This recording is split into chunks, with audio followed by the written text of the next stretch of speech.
this video, I'm going to discuss the real meaning of the second coming of Jesus and a detailed breakdown of what exactly the Bible is going on about. As we know from Neville Gollard's teachings, Christ is representative of the human imagination, but it is a Christian belief that a man called Jesus Christ will return to earth after ascending to heaven. And the thing is, Christ does return to earth every single day, just not in the way you think. That Christian belief is based on messianic prophecies and is a part of most Christian eschatologies. You can look on YouTube right now and see things like the gate sealed until the second coming of Jesus, or the complete second coming of Christ's timeline. And that's because most Christian theologians think that Jesus may appear at any moment, and there's a prophecy that will be fulfilled, and that Christians should be ready for it. But what if I told you that Christ is your imagination, and that the only prophecy to be fulfilled takes place inside you and manifests in your reality? Those same Christians have been waiting a very, very long time for the second coming, and I don't want to rain on anyone's parade, but they'll be waiting even longer, because as I've started to discuss on this channel, Jesus was not a literal person, and the Bible is a book of allegories or metaphors explaining the human body, astrology, manifestation, and how we create our reality. There is no man called Jesus, and the end of times is not near, not even close. Let's get into it. Now, before we begin, I just want to state I am not like a religious nut, okay? I don't go to church, I'm not a part of any cult or like religious sects. I'm just a pretty regular dude. My favourite music is hip-hop, basketball and boxing are my favourite sports. This is not like the usual spiritual kind of woo-woo channel. I don't take shilajit powder every day. I'm not a vegan. I don't have a man bun. I don't wear sandals. You know what I'm saying? Forget about all the kind of usual stigmas that you attach to spirituality.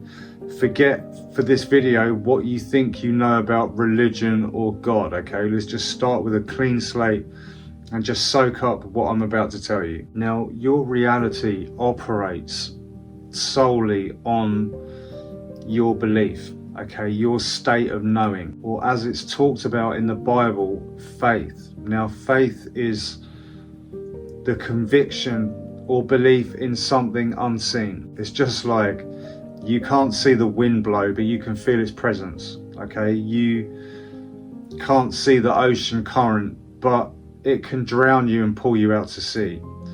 You can't see your paycheck that you're getting next week in your account right now, but you know if you do certain things, it's gonna be there. What I'm trying to say is what you believe is, okay? What you believe is and becomes real in your world to you. So let's talk about some of the verses in the Bible that relate to the second coming of Jesus and what it really means, and also faith, because the strongest belief or frequency wins. The second coming of Jesus is all about when your desired or oftentimes undesired reality manifests in the third dimension, and your belief or faith in that vision is actually what activates it and causes it to happen. It's cause and effect. Your visualization plus feeling or thought is the cause, and things that appear in the third dimension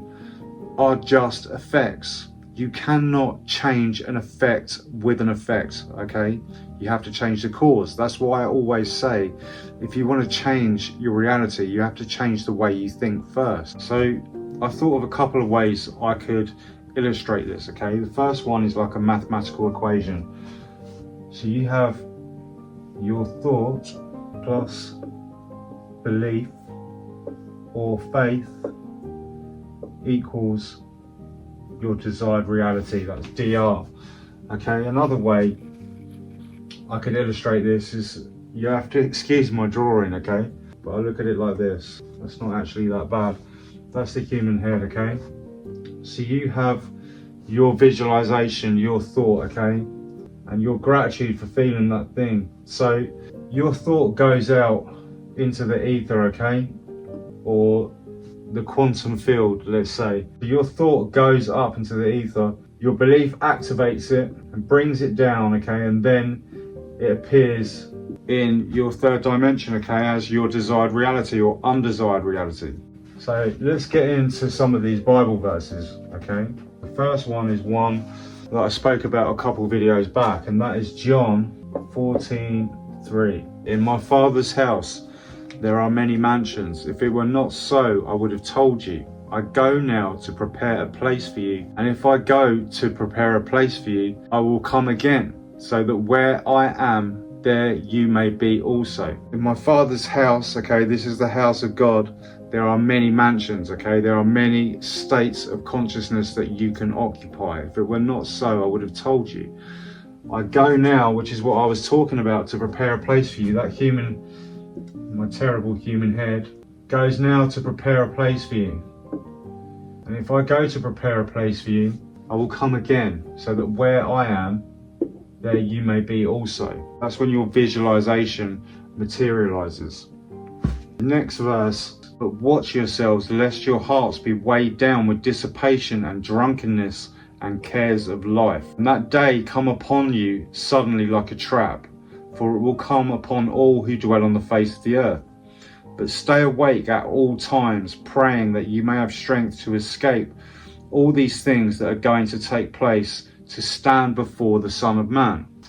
Now what that is saying is, lest your hearts be weighed down with the dissipation and drunkenness of cares of life. This is like when you forget about your manifestation, okay, and you think, oh, it's taking too long, it's not happening. The everyday kind of shit that just occurs in your day that is, you know, would get you sidetracked or take you off course and help you to forget about the whole process of things, and you know, you're tuning into your higher self. Anything that is going to distract you and pull you off of your goal, okay, this is the drunkenness and cares of life. Of course, drunkenness could also just be getting drunk. That day can suddenly come on you like a trap, and it comes to everybody. It's also saying to stay awake in these times, okay? Obviously, it's not saying don't go to sleep ever in your whole life.